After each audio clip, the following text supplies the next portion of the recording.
kita buka ya Pak. Ya. Oke, terima kasih sebelumnya untuk teman-teman yang sudah mau bergabung kembali di free session kita yang untuk terakhir ya hari ini ya, untuk materi COVID 2009 COVID-5 Foundation yang dibawakan oleh Pak Semi Yulianto. Untuk sesi tanya jawab akan diberikan di akhir pemaparan oleh Pak Semi. Tapi kalau misalnya ada teman-teman yang ingin mau bertanya selama penjelasan Pak Semi, bisa coba di chat di chat room-nya, nanti akan dijawab oleh Pak Semi di akhir pemaparan beliau. Boleh dimulai Pak Semi, terima kasih sebelumnya. Mungkin enaknya langsung enaknya ini aja, semua pertanyaan dimasukin di terakhir, nanti mungkin Mbak Indi bisa highlight yang mana aja. Oh iya, itu maksudnya Pak. Oke, terima kasih Pak. Ya, terima kasih. Selamat siang semua. Assalamualaikum warahmatullahi wabarakatuh. Salam sejahtera. Saya mulai ini ya presentasi buat ininya COVID-nya.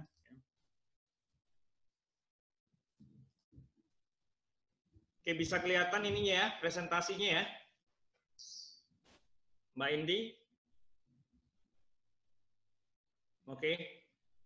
Oke, saya mulai dengan perkenalan dulu. Jadi hari ini kita akan membahas mengenai COVID 2019, use cases, tailoring governance of your enterprise IT. Ya. Nama saya Semi Yulianto. Beberapa udah kenal saya. Ininya saya. Ya. Terlalu panjang mungkin ya intronya, nggak usah panjang-panjang lah. Nanti kalau bagi yang pingin ngelihat presentasi, kalau kelewatan atau ada yang pingin review lagi, by the way, sebagai informasi, semua sesi direkam, nanti bisa lihat di YouTube saya juga. Ya. Oke, kita mulai dengan background ya. Kalau dilihat dari background, mungkin COVID versi lama, versi 5 itu cukup terkenal ya. Di mana di sini saya membahas memang fokusnya di 2019, tapi saya juga agak sedikit membahas versi lama sebagai comparison ya, jadi perbandingan sebagai dasar perkenalan tentang mungkin ada beberapa yang belum terlalu tahu COVID itu apa ya. Kepanjangan dari COVID adalah apa? Siapa yang tahu? Control Objective for IT Related ya. Jadi ini adalah framework a framework that assists enterprises in creating repeatable processes. Jadi satu framework yang memang sering digunakan untuk fokusnya sih sebenarnya lebih ke arah governance framework ya, aligns dengan misalnya ISO 27001, PCI ya, dia fokusnya ke ini governance ya. Nanti kita akan bahas lebih dalam tentang apa itu governance ya. Jadi assist enterprises in creating repeatable processes ya, yang bisa membantu organisasi dalam membuat satu proses ada beberapa proses yang repeatable ya, yang berulang dan bisa membantu masalah pengembangan dari satu hal yang berhubungan dengan value creation. Jadi ada value yang dibuat di situ ya. Jadi kemudian di sini fokusnya di 2019, kita akan explore 2019, kemudian kita lihat bagaimana kita bisa mendapatkan dari value dari COVID, penggunaan COVID, kemudian ada typical cases juga, di mana kita akan explore how to create a tailored governance framework for the governance and management of enterprise information and technology using COVID 2019 ya. Jadi bukan cuma masalah beda versi 5 sama 2019, tapi akan saya bahas juga tentang bagaimana penggunaan COVID itu di 2019, COVID 2019 dalam membantu kita membuat satu framework governance yang sesuai dengan kebutuhan. Ya. Kemudian kita masuk ke learning objectives, di mana pertama itu kita membahas mengenai understanding ya. Jadi understand the key elements of COVID 2019 frameworks and where to find them in publication. Kemudian ada tentang eksplorasi, jadi explore how to adopt a tailored enterprise governance framework for the governance and management of the IT atau information and technology. Kemudian examine typical use cases that enterprises encounter. Enterprises di sini adalah organisasi ya. Jadi examine typical use cases that enterprises encounter when using the framework and walk through how to use COVID 2019 to solve this problem. Ya. Nah, agendanya kita mulai dari Enterprise Governance of Information and Technology, ya. Kemudian nanti dilanjutkan dengan COVID 2019 Overview, ada Creating a Tailored Governance System, COVID use cases, tips to adoption, sama closing dan questions. Okay. Enterprise Governance of Information and Technology. Jadi emang COVID ini dikenal dengan satu framework yang bagus sekali ya, untuk hal-hal yang berhubungan dengan governance ya, bagaimana kita menggovern the IT ya. Tidak tipikal pada security ya, jadi sebenarnya karena ini fokusnya di IT, governance of IT, sebenarnya usahanya adalah bagaimana kita bisa menggunakan framework ini untuk digunakan oleh perusahaan yang fokusnya sebenarnya lebih ke arah value delivery ya. Jadi ini IT ini karena ini kan crucial ya, yang mensupport the growth of enterprises ya. Jadi value delivery yang sebenarnya difokuskan dari satu governance of IT. Bagaimana kita bisa memberdayakan IT itu supaya kita bisa mendapatkan beberapa main outcome seperti contohnya benefit realization, benefitnya apa buat organisasi, risk optimization, ya mengoptimalisasi risiko, ya. Of course, you need to manage your risk, ya. Kemudian ada resource optimization. Jadi bukan cuma sekedar dapat benefit, tapi kita bisa mengoptimize risiko yang ada, ya, termasuk mengoptimalisasi resource yang berkaitan dengan IT, ya. Itu adalah Enterprise Governance of Information Technology. Bagaimana kita misalnya bisa memberdayagunakan IT itu semaksimal mungkin sehingga bisa mensupport yang goal dan objektif dari organisasi kita. Nah, kemudian masuk di COVID 2019 overview ya. Nah, pastikan bahwa COVID 2019 atau 2019 is a framework for the governance and management of enterprise information and technology ya. Kemudian pastikan bahwa COVID itu fokusnya memang the whole enterprise, aim at the whole enterprise. Jadi satu organisasi secara keseluruhan. And COVID makes a clear distinction between perbedaan between governance and management. Kalau management kan lebih fokus ke manage-nya. How do you manage the organization resources? Kalau governance kan lebih bukan fokus cuma ke manajemen, lebih ke arah bagaimana kita dengan menggunakan sumber daya yang ada itu bisa mendapat value ya, atau mendapatkan benefit ya, bukan cuma sekedar bisa memanage. COVID defines components to build and sustain governance system ya. Jadi memang mendefinisikan komponen yang digunakan untuk membangun satu governance system. And pastikan juga bahwa COVID define the design factors, jadi faktor-faktor yang berhubungan dengan desain yang that should be considered by the enterprise to build the best fit governance system.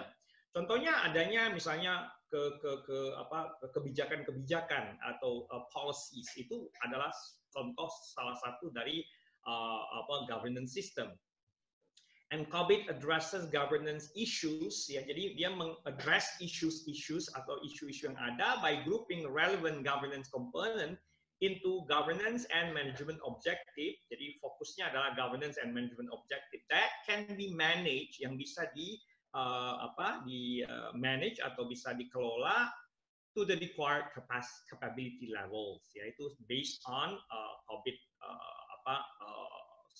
objective. Dan Anda harus tahu juga bahwa COVID is not a full description of the whole IT environment of the enterprise, and COVID is not a framework to organize business processes.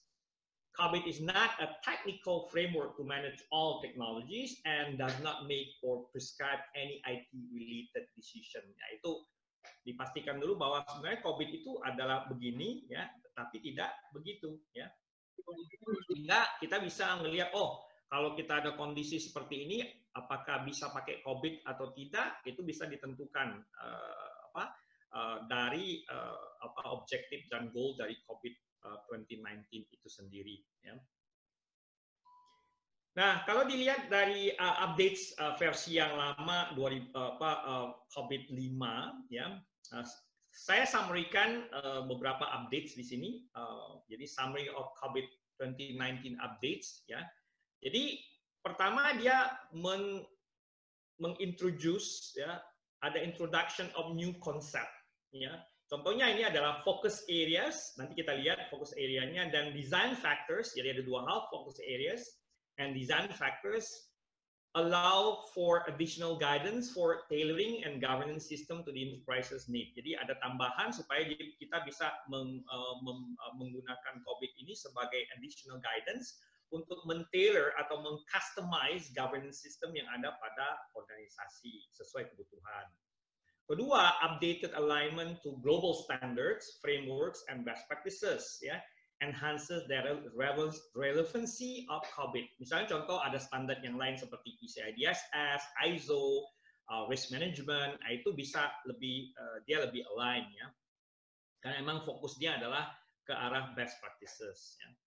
Kemudian open source model which will allow the global governance community the ability to inform future updates by providing feedback, sharing application, and proposing enhancement to the framework and derivative product. Jadi karena dia sifatnya open source, dia bisa mendapatkan input, mengambil input dari update-update yang ada di industri, bahkan dari standar tadi, standar dan framework yang lain, Kemudian ini fokusnya di real time, Jadi framework and derivative product in real time with further COVID evolution released on rolling basis. Jadi evolusinya dia akan dijalankan dengan berbasis perubahan yang lumayan ini cepat nantinya. Jadi selalu ada update, Kemudian new guidance and tools support the development of the best fit governance system. Jadi ada guidance sama tools yang nantinya bisa mensupport atau mendukung pengembangan dari best fit governance system. Maksudnya best fit governance system ini adalah sistem governance yang sesuai dengan kebutuhan dari organisasi, making COVID 2019 more prescriptive. Prescriptive ini kayak kita kalau kita berobat, bukan berobat, maksudnya ke dokter terus dikasih resep yang preskriptif, jadi maksudnya dengan benar-benar yang fokus ke detail, Oke. Nah, kemudian kita lihat major differences with COVID-5, Jadi pertama ada modified COVID principles, Kalau Anda nanti bisa, kalau Anda member dari ISAKA, Anda bisa download COVID 2019 framework dan ininya. Ada beberapa dokumen sih, nanti saya akan jelaskan. Jadi ada modified COVID principles, governance components, kemudian ada new focus areas, the addition of design factors, kemudian 40 governance and management objectives, kemudian ada updated goals cascade, kemudian ada updated performance management, update COVID business case, kemudian ada new and updated publication. Nah itu sebenarnya. Jadi sebenarnya saya nggak terlalu ini juga istilahnya lumayan signifikan tapi kalau dibilang beda jauh tidak juga Nanti kita lihat sambil berjalan ini saya akan kasih informasi yang lebih jelas bagaimana COVID 2019 itu mengambil informasi dari COVID-5 yang kemudian ditambahkan dengan beberapa update yang lain dari best practices. Nah ini, jadi secara grafis bisa kita lihat di sini ada beberapa updated, maksudnya updates. Jadi ada focus area and design factor that gives more clarity and creating governance system for business need. Kemudian ada better alignment with global standard. Jadi ada ini sebenarnya resume atau summary dari yang tadi saya jelaskan ya. Oke. Kemudian nah ini design factors yang dibicarakan di COVID 2019 ya. Kalau kita lihat di COVID 2019 design factors ini ada enterprise strategy, ini baru ya. Kemudian ada enterprise goals, kemudian ada risk profile, kemudian ada information and technology related issues, kemudian ada threat landscape, ya, dia memasukkan threat landscape juga yang berhubungan dengan IT, kemudian ada compliance requirement seperti misalnya PCI DSS, kemudian mungkin ada HIPAA ya kalau untuk kesehatan ya, kemudian ada beberapa yang lain. Kalau ISO 27001 itu sebenarnya masih bisa dikatakan belum sebagai compliance requirements ya, karena kan tidak diharuskan ya, ini kan lebih ke arah framework of best practices ya. Kemudian ada role of IT, sourcing model for IT, kemudian ada IT implementation methods, technology adoption strategy, kemudian enterprise size. Nah ini adalah design factor-nya, termasuk future factors yang nantinya mungkin bakalan dimasukkan sebagai faktor-faktor yang mempengaruhi masalah desain dari COVID itu sendiri dan enterprise governance ya. Nah intended frameworks dari COVID framework ini dari COVID 2019 Framework Introduction and Methodology. Ini adalah beberapa audience ya, contohnya board of directors, executive management, business managers, IT managers, assurance providers, dan risk management ya. Kemudian itu untuk internal stakeholders ya, jadi orang-orang yang terlibat dalam pengimplementasian dari COVID itu sendiri. Nah, kemudian secara eksternal ada external stakeholders, contohnya regulators. Ya, kemudian ada business partners, kemudian ada IT vendors atau third party vendors. Ya. Nah ini adalah stakeholders yang akan punya pengaruh besar dalam pengimplementasian COVID di dalam organisasi Anda. Nah ini yang tadi nih saya jelasin bahwa COVID 2019 ini ya, ini adalah COVID core yang sebenarnya itu dikembangkan dan diambil dari input COVID dari sebelumnya. Contoh COVID-5 kan udah jalan lama ya. Saya nggak terlalu hafal berapa tahun udah, lebih dari 3 tahun ya.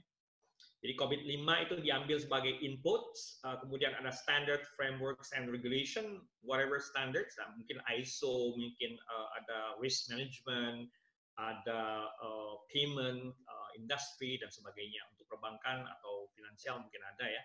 Kemudian kontribusi dari community. Jadi community contribution itu masuk. Nah, kemudian keluarlah ada yang namanya COVID 2019 yang itu disebut dengan COVID Core Reference Model of Governance and Management Objective ya. Dalamannya sih sama, nanti kita lihat ya dalamannya apa aja di dalam apa yang ada di dalam COVID 2019. Nah, jadi ada input, ada COVID yang udah jadi 2019, kemudian ada design factors yang tadi kita bahas, ada enterprise strategy, goals, size, role, sourcing model, compliance requirements, etc. Kemudian ada focus area yang ditambahin, mungkin ada misalnya dari subject matter expert, security, DevOps yang baru-baru ya. Nah, kemudian keluarlah yang namanya Tailored Enterprise Governance System for Information and Technology. Nah, ini yang sebenarnya dijadikan basis untuk mengembangkan atau bahkan membuat enterprise governance system buat information and technology or IT. Nah, fokusnya di priority governance and management objective, specific guidance from focus areas, sama target capability and performance management guidance ya. Nah, kemudian ISAKA mengeluarkan COVID Core Publication yang mulai dari COVID 2019 Framework Introduction and Methodology, kemudian ada Governance and Management Objectives. Seingat saya dua ini gratis ya, bisa Anda download kalau Anda ISAKA member. kemudian design guide-nya, designing an information and technology governance solution, dan implementation guide, implementing and optimizing an information and technology governance solution. Dua ini itu berbayar ya, sekitar $50-60 ya. Oke. Nah, ini yang tadi saya jelaskan. Jadi ada framework guide, ada objective guide, ada design guide, kemudian implementation guide.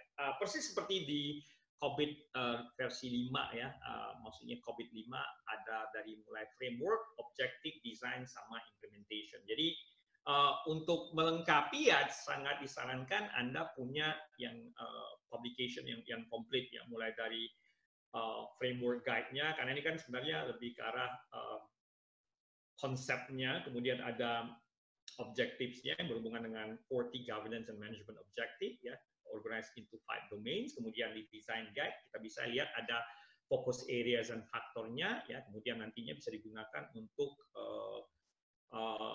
sebagai tool ya, bahkan kita bisa download tool to assist in creating a tailored governance system. Kemudian terakhir adalah implementation guide, di mana ini adalah updated from COVID-5 implementation guide yang berisi continual improvement life cycle approach ya, ada 7 phases ya. Nah ini. Jadi kalau mau lengkap memang harus punya COVID 2019 publications ya. Okay, now let's talk about COVID 2019 key points. Jadi ada key points-nya ada beberapa nih. Pertama principles ya, di mana ini berisi governance system principle mulai dari stakeholder value, holistic approach, dynamic governance system, kemudian ada tailored enterprise need, end-to-end governance need, kemudian ada governance framework principles seperti conceptual model ya, open, flexible, kemudian ada komponen, governance component yang termasuk itu processes, struktur organisasi, jadi organizational structures, information flow, people, skills, competencies, principles, policies, frameworks, kemudian ada culture, ethics, and behavior, services, infrastructure, and application, itu masuk ke governance component. Sedangkan di focus area itu yang tadi saya udah jelasin, ada focus area misalnya small and medium enterprises seperti apa, cyber security juga masuk dalam focus area. Jadi ada yang kalau kepingin fokus di area misalnya cyber security, Anda tinggal baca-baca publikasi design guide karena di situ dijelasin mengenai focus areas and design factors, ada small and medium enterprises, cyber security, risk, cloud computing, misalnya ada in the future mungkin ada arahan mau menggunakan cloud computing, jadi bisa baca-baca tentang focus area. Privacy termasuk juga DevOps ya, development DevOps, pengembangan dalam approach dengan menggunakan approach DevOps atau bahkan DevSecOps ya. Kemudian di design factors itu ada enterprise strategy goal ya, kemudian ada risk profile dan beberapa yang lain yang sudah saya jelaskan sebelumnya. Ya. Jadi key points-nya ini ada principles, governance components, focus area sama design factors ya. Oke, ini based on COVID 2019 framework introduction and methodology. Nah, next-nya ada governance and management objectives. Ya. Di COVID 2019 ini, governance and management objective are organized into 5 domains, 1 governance domains and 4 management domains. Jadi governance objektifnya masuk ke dalam ini domainnya adalah governance ya, disebut kalau di dalam COVID itu kan yang versi 5 juga udah ada ya, EDM, evaluate, direct, and monitor ya. Jadi fokusnya adalah evaluate strategic options, direct chosen options, and monitor strategy achievement. Nah itu lebih ke arah governance objektifnya. Sedangkan untuk management objektif tidak ada APO, jadi Align, Plan, Organize, yang digunakan untuk lebih fokus ke arah bagaimana kita mengorganisasikan strategi dan supporting activities of the IT atau Information and Technology. Kemudian ada BAI, Build, Acquire, and Implement, Acquisition, Implementation termasuk di situ. Ada yang namanya DSS, Deliver, Service, and Support, Operational Delivery and Support, termasuk ke Information and Technology Services. Kemudian ada MEA, Monitor, Evaluate, and Assess, Performance and Conformance Monitoring of the Information and Technology. Ya, jadi secara fokus ada satu governance domain yang memang fokusnya ke arah mengevaluasi strategic option ya, dan mendirect chosen option and monitor strategy achievement. Sedangkan sisanya adalah management objective ya, yang kita bisa temukan juga di COVID-5. Nah ini lebih dalamnya ya. Based on COVID-19 introduction and methodology, kita bisa lihat di sini ada beberapa management objectives-nya. Objectives ya. Governance objective ada mulai dari EDM 1 sampai EDM 5, yang mulai dari Ensured Governance Framework, bla bla bla, sampai ke EDM 5, Ensure Stakeholder Engagement, memastikan bahwa stakeholder itu terlibat. Kemudian di bagian management objectives ada beberapa, mulai dari APO itu manage IT information technology framework sampai manage data, manage services, ada semua vendor ya.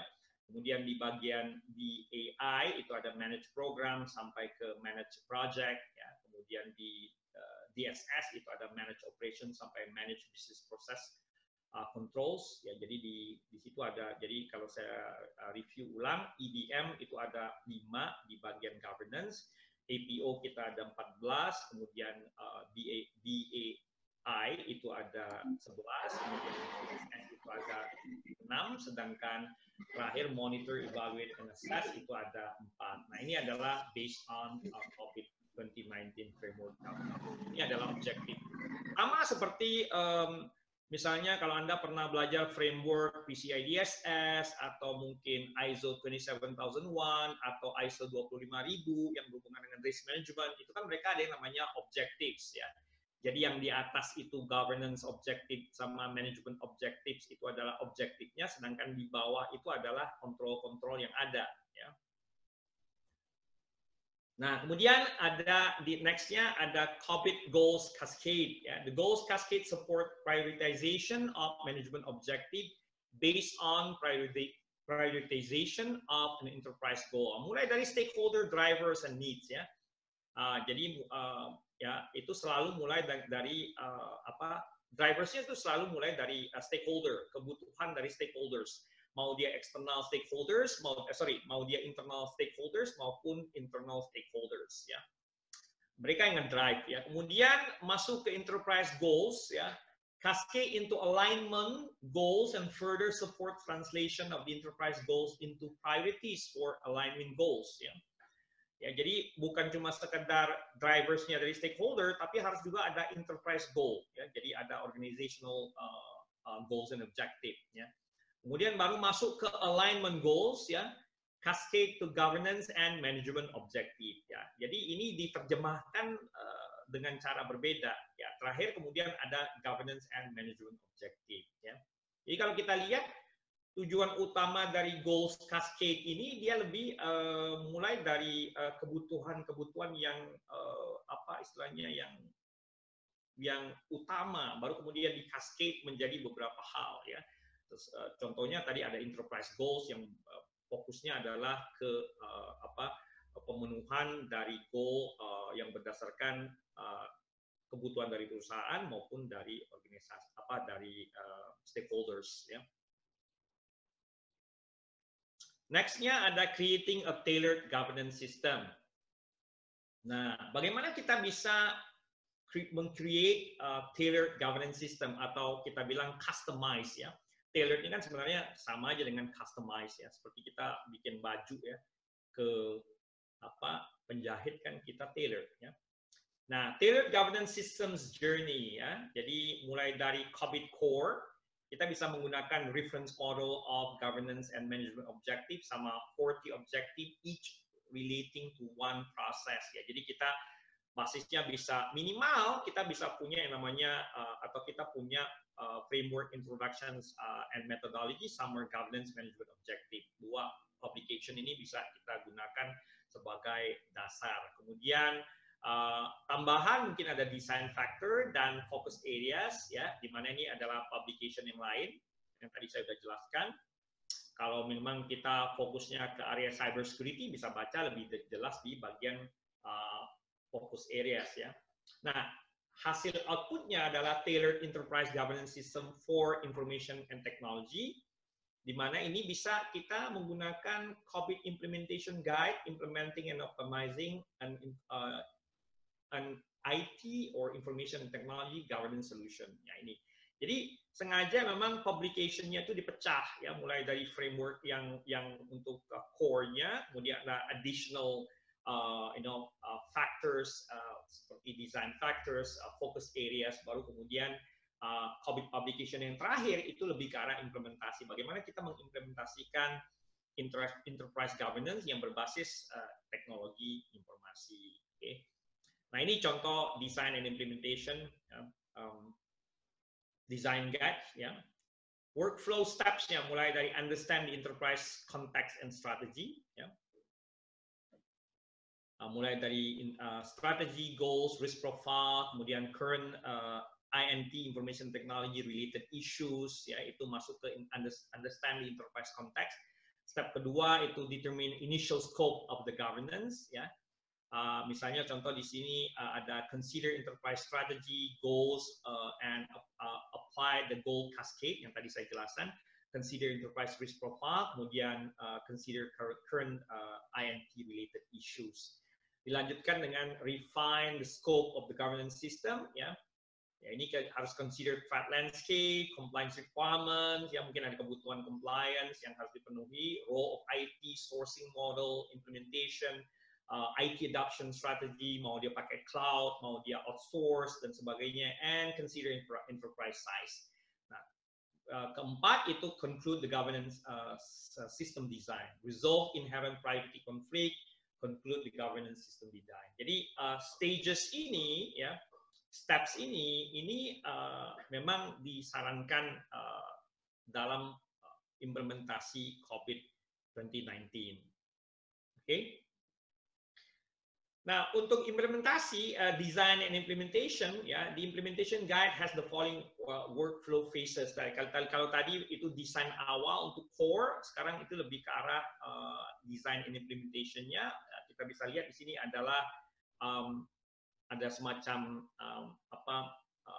lingkaran di sini ya, mulai dari what are the drivers, ya, kemudian baru kita apa yang mendrive kita membuat suatu enterprise governance yang customized atau tailored, ya, mulai dari nah di sini kita mulai initiate program, kemudian establish desired change. Jadi kita harus tahu dulu kira-kira harus ada semacam gambaran umum kondisi saat ini atau current state-nya itu seperti apa, dan kemudian kira-kira yang future desired state-nya itu seperti apa, ya. Nah, ini yang perlu ditentukan. Nah, ini implementation guide ini bisa memberi kita satu semacam stages, ya, arahan yang mulai dari kita program, kemudian define problems opportunity, define roadmap, plan program, execute program, ya, kemudian realize benefits sama review effectiveness, ya. Sama lah mulai dari kita inisialisasi, ini kayak project, tapi kalau project kan lebih kecil dia. Ini lebih ke arah kalau kita mau mencapai satu enterprise goals and objectives, kita mesti buat program, bukan cuma sekedar project, karena project nggak cukup. Kalau program kan bisa punya berbagai project yang nantinya mendukung semua aktivitas yang berhubungan dengan pencapaian yang diinginkan. Jadi inisialisasi awal atau assessment awal yang berhubungan dengan current state, jadi kondisi pada saat ini sama yang diinginkan. Misalnya contoh dalam 3 tahun ke depan itu kita maunya enterprise IT kita itu seperti apa, ya. Jadi bukan sekedar jalan, ya jalan aja, nggak cuma sekedar tahu, pokoknya yang penting running, ya. Tapi kita harus saja punya planning, ya, kira-kira dalam jangka waktu 3-5 tahun atau mungkin 5 tahun terlalu lama, ya, 3 tahun itu kita bisa mencapai apa, dan sekarang kita nih kondisinya seperti apa. Nah, baru kan kemudian kita bikin roadmap sama kita bikin strategic roadmap dan plan-nya, termasuk juga program-program yang mendukung pencapaian dari goals atau objektif yang di set dari awal, ya. Ya, di sini kalau kita lihat grafiknya ada program management itu outer ringnya, kemudian ada change enablement itu ada di middle ringnya, kemudian ada establish design change, ya, form implementation team dan sebagainya. Nah, yang paling dalam inner ring itu ada continual improvement life cycle, ya, mulai dari recognize need to act, ya, assess current state, kemudian define target state, build improvement, implement improvement, kemudian terakhir adalah mungkin agak kecil ya ini, operate and measure, kemudian terakhir adalah monitor and evaluate, ya. Jadi bisa kita gunakan ini ya, grafik ini sebagai bahan ini ya untuk implementasi, ya, desain dan implementasi, ya. Nah, ini kemudian ada intersecting design and implementation, ya. COVID implementation guide, ya, mulai dari phase 1, what are the drivers? Ini kalau kita map itu bisa kelihatan ada COVID design guide, itu step 1 understand enterprise context. Nah, kemudian di implementation guide ada intersection di mana phase 2, where are we now, itu bisa intersect dengan step 2 di COVID design guide, ya, di step 2, 3, and 4. Jadi design, determine the initial scope, refine the scope, sama conclude. Nah, sedangkan fase 3 di implementation guide itu intersect dengan step 4, conclude the governance system design. Karena memang ada hubungan ya, mulai dari desain sampai implementasi. Okay. Nah, ini kalau mau lihat ini ada design guide tools-nya. Jadi design guide tools canvas yang nantinya lebih detail ke arah control objektif maupun controls-nya bisa di-download di isaka.org, ya, ketik aja design guide tools canvas, ya. Ini bisa digunakan untuk ya sebagai acuan ya bagaimana kita bisa mendesain dan mengimplementasikan COVID dalam kita punya tailored enterprise governance, ya. Nah, kemudian ini yang paling penting nih, kalau menurut saya pemahaman tentang framework maupun standar itu penting, tapi yang paling penting adalah bagaimana kita bisa menggunakan framework tadi, contohnya di sini COVID, untuk satu use case tertentu. Jadi di sini dijelaskan COVID use cases, ya. Kita lihat di sini. Nah, ada beberapa questions ya, yang paling umum dilempar atau common questions. Misalnya contoh di sini, my enterprise uses multiple frameworks. How does COVID fit? Ya, bagaimana bisa COVID itu cocok dengan ini? Padahal kami udah menggunakan multiple framework. Kemudian ada nomor 2, I'm launching a new IT governance. Nah, ini sebenarnya harus ada koreksi ya, bukan IMA ya, harusnya I am launching a new IT governance group at our company. Where does COVID say I should start? Ya, where does COVID say I should start? Ya, jadi bisa start di mana nih COVID nih? Ya. Kemudian ketiga, our company uses previous version of COVID. How do we move to COVID 2019? Kemudian terakhir ada with increase in security compromises we are seeing in this industry. I'd like to leverage COVID to help me. How do I do this? Ya. So ini adalah common questions yang sering dilontarkan oleh banyak organisasi dalam pemahaman konsep bagaimana kita bisa sebenarnya menggunakan COVID. Ya. Nah, tidak semua kita bahas ya, cuma ini sebagai contoh aja. Nah, COVID use cases. Use cases describe how an actor interacts with a solution to accomplish one or more of that actor's goal or respond to an event. Jadi itu. Jadi fokusnya adalah interaksi. Jadi bagaimana aktor itu berinteraksi dengan solution, ya, yang digunakan untuk memang mengaccomplish atau membuat satu solusi itu berguna, dan fokusnya sebenarnya lebih ke arah bagaimana kita bisa mencapai goal yang kita set, ya. Nah, the following use cases are a result of question from industry asking how to use the new COVID, ya. These use cases are not explicitly found in the COVID-29 guidance and are based on the presenter's opinion, ya. Jadi ada beberapa opinion, ya. And there are 8 use cases derived from our recurring questions. Ya, ini kita nggak bahas semua. Kita lihat di sini ya. Nah, ini contoh use casesnya. Nomor 1, my enterprise uses multiple framework. How does COBIT fit? Ya, ini use cases 1.1. Use COBIT as a framework to manage framework. Ya, itu pertama. Jadi use COBIT as a framework in order to manage your frameworks because you are using multiple frameworks. Ya. Nah, kemudian di use cases kedua, 1.2, use COBIT to determine which industry standard are applicable to particular process. Nah, itu. Jadi COBIT itu digunakan untuk memastikan bahwa ini nih yang diperlukan untuk sesuai dengan proses itu adalah misalnya COBIT plus misalnya ISO 27001 karena berhubungan dengan cyber security misalnya. Nah, kemudian di nomor 2, I'm launching a new IT governance group at our company. Where does COBIT say I should start? Ya, sini ada use cases 2.1.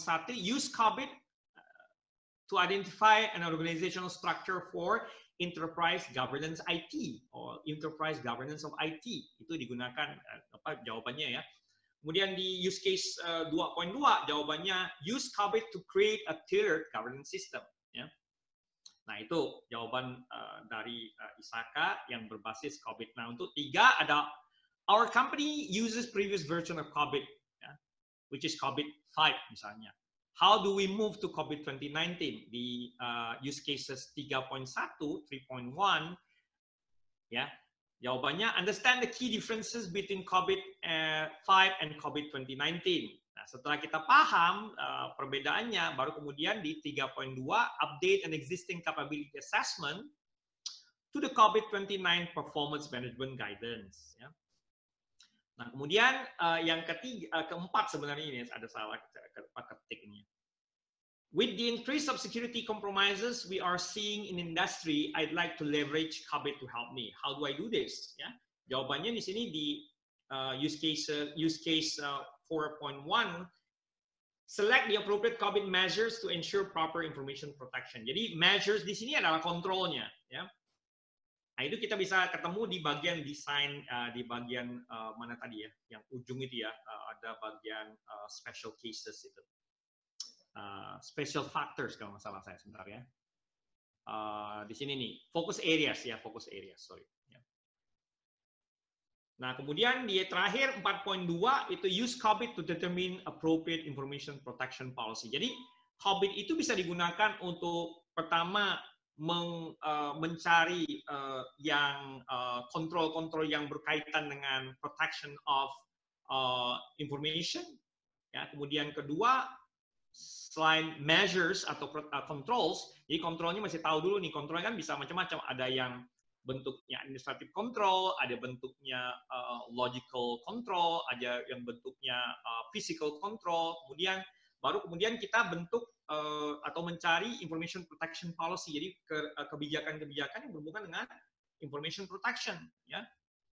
Ya, misalnya kebijakan yang berhubungan dengan misalnya penggunaan internet atau penggunaan misalnya internal resources, itu bisa masuk ke dalam use cases, jawaban dari use cases nomor 4 ya. Ini kita edit aja ya, ini di bagian 4 harusnya ya. Saya edit sebentar biar nggak bingung.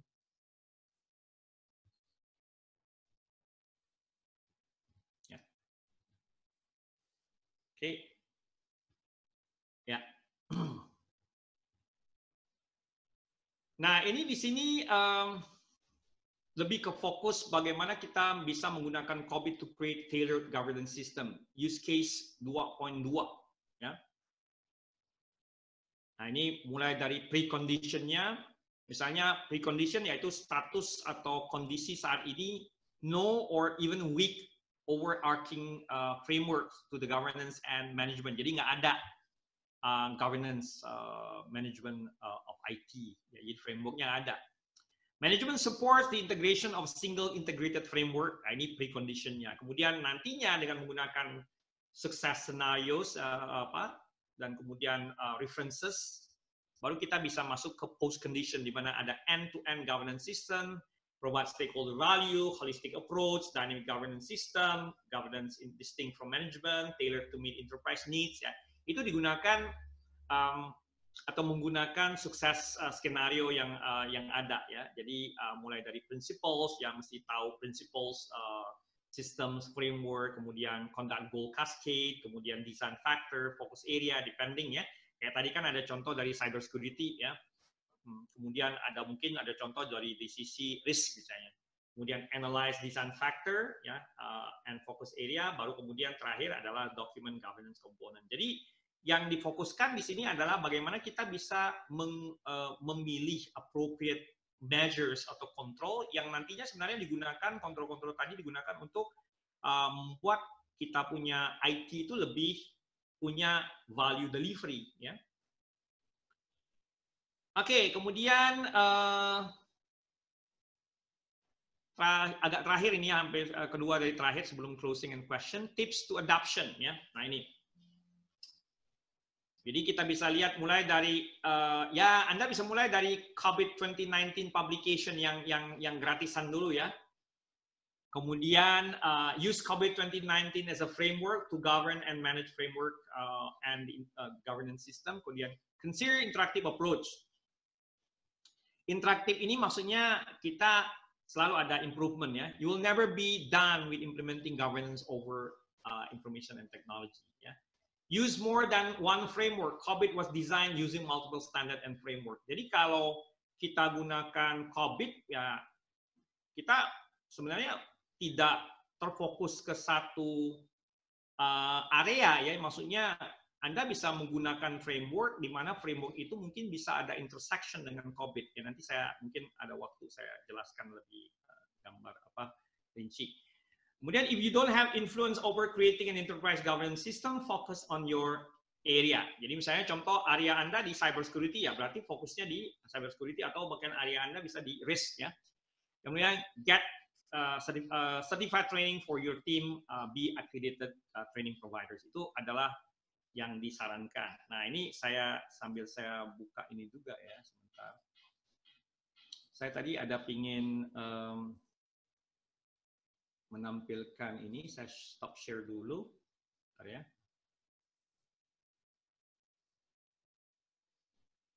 Nah, ini jadi kalau kita cerita mengenai COBIT ya kan di sini ya. Nah, itu bentar saya mungkin lihat pakai saya cari apa ya. Saya ingin kasih gambar, sebentar saya lihat di Microsoft Paint aja lah ya. Paint aja lah gampangnya. Nah, misalnya gini tadi, ini kita bisa bikin, misalnya kita punya beberapa framework ya. Nah, ini framework. Nah, ini ya. Nah, bisa aja nanti frameworknya itu bisa seperti ini nih. Misalnya kita bikinin, sorry.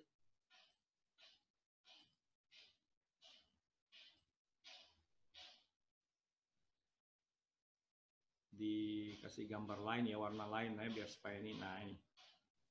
Nah, ini bisa seperti ini ya. Misalnya, contoh di sini Anda bisa isi, misalnya Anda punya ISO, misalnya ISO, mungkin saya kecilin dulu ya ininya. ISO 27001 ya. Nah, kemudian Anda punya misalnya PCI DSS. Nah, sedangkan di bawah ini Anda punya COBIT.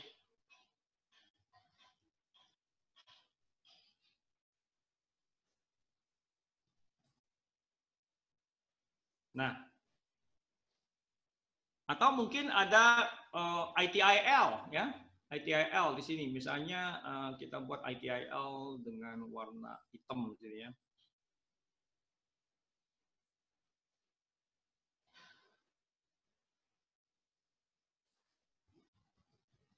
Ya.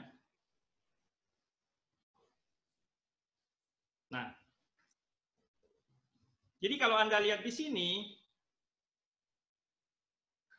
itu nggak harus Anda pakai COVID aja, ya. Kalau misalnya seandainya di organisasi Anda udah pakai yang namanya ISO 27001, PCI DSS untuk payment card industry data security standard, ya. Karena kan kalau ISO kan lebih fokus ke ISMS ya, Information Security Management ya, sistem. Sedangkan ITIL kan lebih ke arah service delivery ya. Kalau salah saya infrastructure library ya, ini kan infrastructure library, ini kan services ya. Nah, sedangkan COVID kan lebih ke arah kontrolnya sendiri. Nah, jadi potensi buat adanya intersection seperti ini itu normal ya.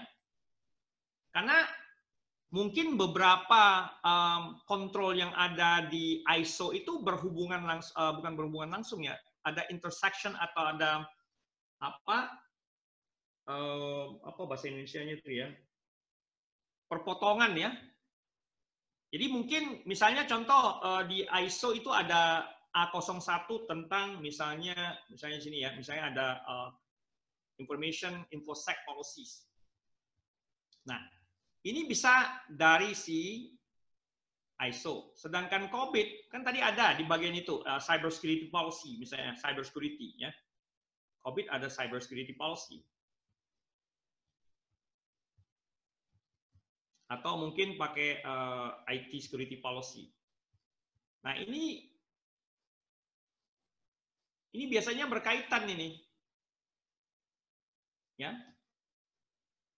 Oke. Nah, itu menggambarkan, saya sebenarnya memberikan ilustrasi bahwa sebenarnya kita kalau pakai framework itu nggak harus satu, bisa aja gabungan. Tapi kita lihat nih di mana. Jadi kalau bisa sih sebenarnya saran saya sebagai practitioner itu saran saya adalah Anda bisa menggunakan yang namanya mapping ya. Jadi misalnya mapping dan misalnya COVID atau ya kita pakai ISO karena ISO tuh dia punya kontrol kan lebih banyak. Nah ini map to misalnya ya map to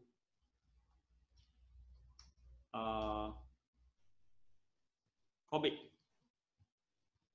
Nah, dengan menggunakan mapping kita bisa tahu di mana nih intersection-nya, di mana nih ada perpotongannya, di mana nih kita yang bisa kita gabung. Jadi nggak perlu harus masing-masing punya policy tersendiri. Kalau mungkin misalnya contoh ada satu policy yang dua-duanya bisa digunakan, misalnya contoh Anda punya satu policy yang berhubungan dengan bring your own device ya. Ini BYOD ini bisa ada di sini maupun di sini. Jadi nggak perlu kita harus bikin terpisah ya kan? Karena polisinya kan sama, ya gitu. Oke. Alright. Itu dari ini tadi. Ya. Kemudian ini terakhir ya, closing ya.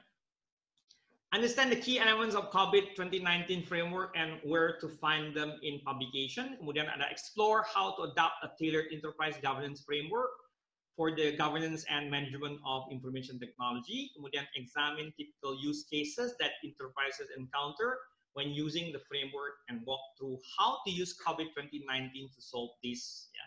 Jadi kembali lagi tadi saya fokuskan di area ini nih bahwa kita ini bisa menggunakan yang namanya ini ya. Ya ini nih sangat disarankan sebenarnya. Jadi nggak perlu harus pakai satu framework. Oke.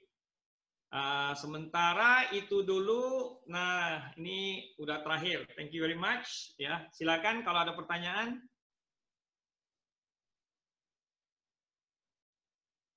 Halo. Ya, terima kasih Pak Temi. Ya, kirain Mbak Ingridnya meninggalkan ruangan. Enggak, masih tetap di sini saya kok, Pak. Iya.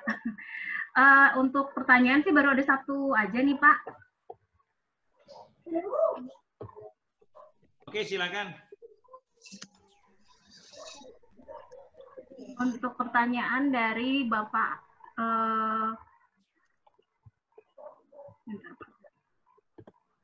dari Pak Al-Shihab bertanya bagaimana cara pengukuran capability dan maturity di COVID 2009 atau yang dikenal dengan CPM? Itu Pak Ya, pertanyaannya. bisa menggunakan ini ini. Jadi kalau saya jawab pertanyaan dari Pak Syihab ya, dari CEC RI, pengukuran capability di COVID 2019 itu karena kebetulan saya nggak bisa belum download sebenarnya, bukan nggak bisa, belum download yang komplit. Jadi di dalam COVID documentation itu ada lengkap sampai bagaimana cara pengukuran juga ada. Sebentar saya lihat ya. Saya lihat dulu di saya. Karena dia ada lengkap sekali dia sebenarnya. Jadi kalau kita lihat itu, bentar ya, saya lihat ininya dulu ya.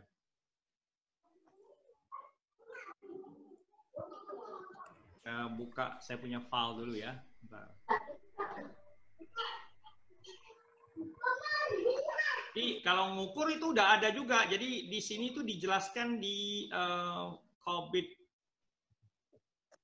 Sebentar, saya sambil bongkar ininya.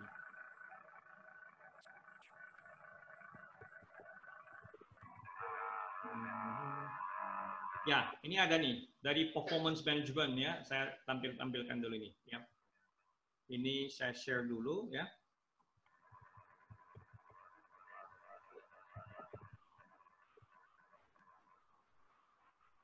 Nah, ini nih, kelihatan kan ya?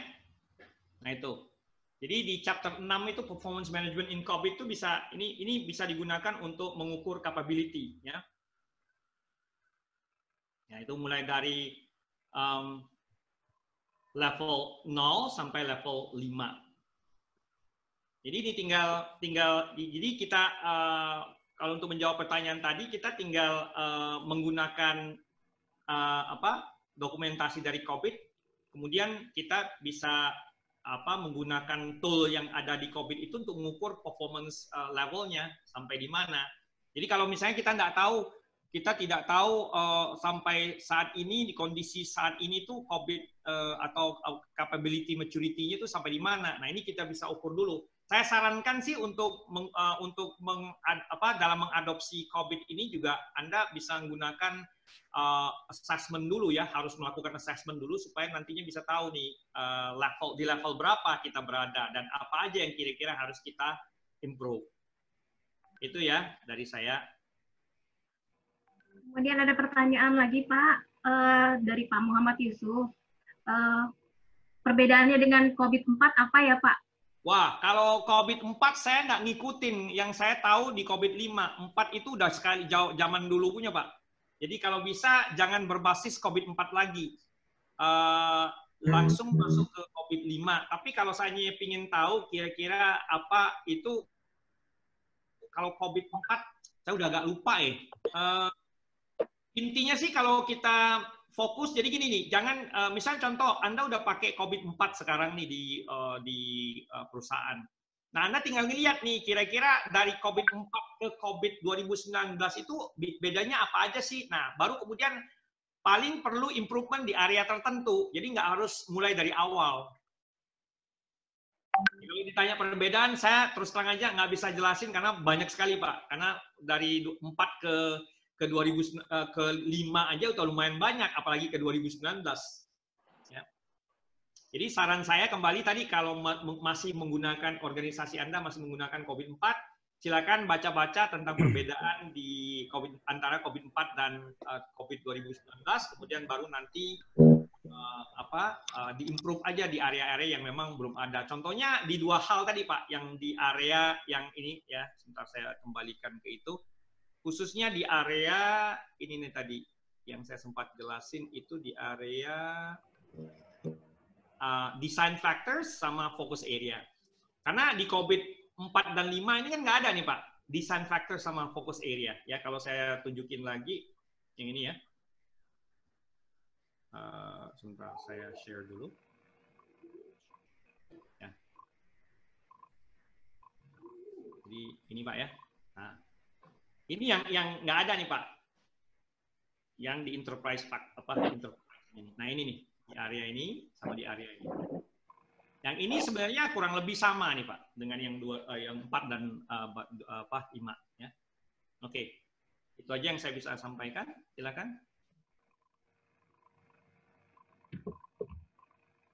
Mungkin ada pertanyaan yang lain lagi? Mungkin yang paling utama yang tadi saya jelasin bahwa sebenarnya banyak orang tahu COVID itu apa, ya. Mau dia COVID-5, mau dia COVID 2019. Nah, yang saya temukan di lapangan, kebanyakan dari kita bingung bagaimana mengimplementasikan. Jadi sebenarnya bukan masalah implementasinya, juga use cases-nya tadi nih. Jadi kita harus tahu tuh bagaimana COVID ini dibuat untuk apa, kemudian bisa digunakannya kapan. Nah, itu yang kadang-kadang mesti sering didiskusikan dengan misalnya konsultan atau yang orang yang lebih ngerti tentang COVID. Jadi bukan cuma sekedar, oh saya paham isinya COVID itu untuk apa, tapi nggak tahu cara implementasi. Sama dengan misalnya kalau Anda ditanya, tahu nggak ISO 27001? Ya, ISMS, Information Security Management System. Oh tahu, tapi gunakannya gimana nggak tahu. Implementasinya dari awal seperti apa nggak tahu juga. Ya, nah itu yang paling yang saya temukan di lapangan ya. Jadi emang kita challenge-nya adalah di use cases sama implementasi. Jadi itu yang sebenarnya harus ditingkatkan pengetahuannya. Ya. Nah kalau ikut kelas COVID saya biasanya saya akan bukan cuma sekedar bahas mengenai apa ya, mengenai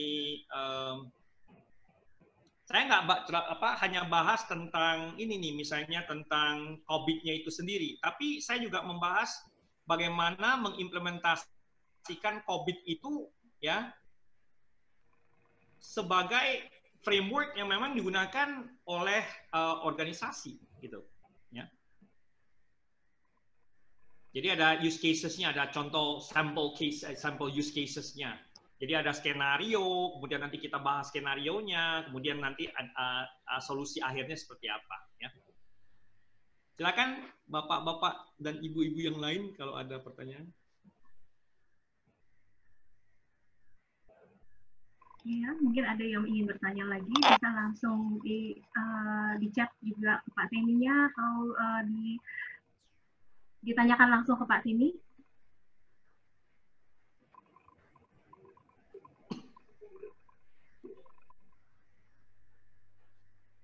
Wah, kayaknya banyak yang diam-diam aja ya. Mungkin udah jelas kali Pak. Apakah udah jelas bapak-bapak ibu-ibu yang ikut? Gimana Pak?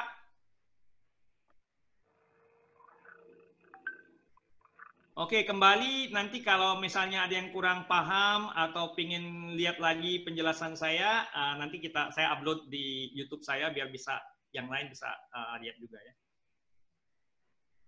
Oke, kalau misalnya memang sudah tidak ada pertanyaan lagi, Pak Semi ada yang ingin ditambahkan lagi? Saya nggak ada, jadi saya nggak ada. Oke, kalau begitu terima kasih ya Bapak-bapak dan Ibu-ibu. Trainingnya ada tentu saja kita bikin nanti akan kami share untuk schedule training berbayarnya ya, tapi tentu saja pakai online, pakai menggunakan media, menggunakan mentor learning seperti ini.